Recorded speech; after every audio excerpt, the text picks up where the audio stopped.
आज द्वितीय दिन वेलकाम माई राधारानी नार्सारी। आज আপনাদের দেখাবো আমি আমার সবথেকে শখের বলতে পারেন এবং আমার কাছে এর থেকে 4-5 রকমের পাতিলেবু গাছ ছিল, কিন্তু সবথেকে ভালো আমার দেখলাম আমি কলকাতা পাতিলেবু যেটা সেটা।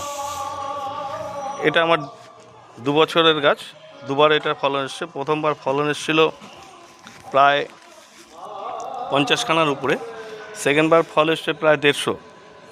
এটা ভেঙে দেওয়ার পরে আবার নতুন করে ফল, এই দেখুন নতুন করে ফুল এসছে, এই দেখুন আবার ছোট ছোট কুড়িও আছে, এই দেখুন, এই দেখুন আবার এই হচ্ছে কলকাতা পাতি। এর 12 মাস ফল পাওয়া যায় এবং এই গাছটি খুবই সুন্দর হয় টবে।